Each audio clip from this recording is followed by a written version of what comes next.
Michael, a 76-year-old Belgian widower, set out on a long journey, over 760 kilometres or 472 miles towards Saint-Julien, a small town in France's Nouvelle-Aquitaine region. He believed he was going to meet Sophie Vouzelaud, former Miss Limousin and first runner-up to Miss France in 2007, but reality awaited him and Sophie at the doorstep. Welcome to Lured In, where we cover the scams people fall for. Please take a second to like this video and subscribe to the channel.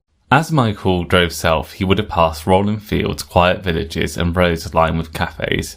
In these towns, mornings are a quiet ritual. Locals often stop at a cafe for a small, strong espresso or enjoy a coffee at home. A croissant or a piece of baguette with butter and jam might be breakfast, accompanied by a newspaper or light conversation. Saint-Julien is typical of the region. Streets with cafes and small shops, terraces where people sit and watch the day begin, savouring their morning coffee and pastries. It's the kind of place where life moves at a measured pace, and a morning visitor is usually just another neighbour stopping by. Let me know in the comments if you visited France and what you liked about it. For Sophie and her husband Fabien, the morning of July 9th was anything but ordinary. Their doorbell rang to reveal a man they'd never met in person, the subject of our story, 76-year-old Michael. He was insisting he was Sophie's fiancé. Michael reportedly told Fabien, "I am the future husband of Sophie Vouzelaud." Fabien replied calmly, "Well, I'm the current one." In that moment, Sophie and Fabien became involuntary witnesses to the fallout of an online romance scam. For weeks, Michael had been communicating with an account pretending to be Sophie. He'd sent around €30,000. That's about £26,000 or $35,000, believing he was investing in a real relationship. We do not know if the person behind the messages revealed Sophie's actual address, but I would hazard as a guess that they did not, as if the scammer knew this and provided it, they'd be saying goodbye to any future income from Michael. How Michael discovered it remains unclear, adding a layer of unease to the overall encounter. Meanwhile, the town of Saint-Julien would have just been continuing in its morning routines. Locals would have been enjoying their coffees, croissants and light conversations at the cafe's terrace. In contrast, Sophie and Fabien face the unnerving reality of a stranger showing up unannounced, convinced he was part of Sophie's life.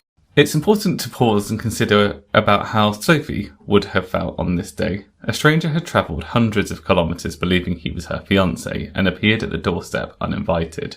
For anybody, that sudden intrusion would be alarming. Sophie and Fabien were facing real-world consequences of somebody else's deception. Empathy is crucial here. Whilst Michael suffered financial and emotional loss, Sophie too had quite the horrible experience due to Michael showing up at her door unannounced, and countless others have likely been affected indirectly. We're talking here about the friends, the family, and anybody else involved unwillingly in this scam on both Michael's side and Sophie's. Approaching somebody in person based on an online relationship without a mutual agreement is never safe and never okay. It's a reminder that celebrities and public figures never need money from strangers online, nor should you ever send money to anybody online. People's lives should not be used as a tool for scams, and no one should feel pressured to give money to somebody they've only met through messages or photos. Regardless of how real the relationship feels, nobody should be approaching somebody else unannounced. The couple tried to explain the situation, telling Michael he'd not been speaking to Sophie and must have been embroiled in a scam. Fabien later shared the video of the encounter to his Instagram profile, helping to warn others about the risk of online romance fraud. Romance scams are more than financial traps. Scammers manipulate emotions, build trust over weeks or months, and sometimes put innocent people in tense real-world situations. Sophie and Fabien, completely uninvolved, were caught in this unsettling reality. Michael left Saint-Julien carrying the painful truth of deception. Not only had he lost a large amount of money and invested a large amount of time, but he was now heartbroken and humiliated. Sophie and Fabien returned to their routine, perhaps enjoying a late morning espresso and croissants, but with the awareness of how quickly the digital world can spill into the real one. If you or somebody you know suspects an online romance scam, make sure that it is reported immediately.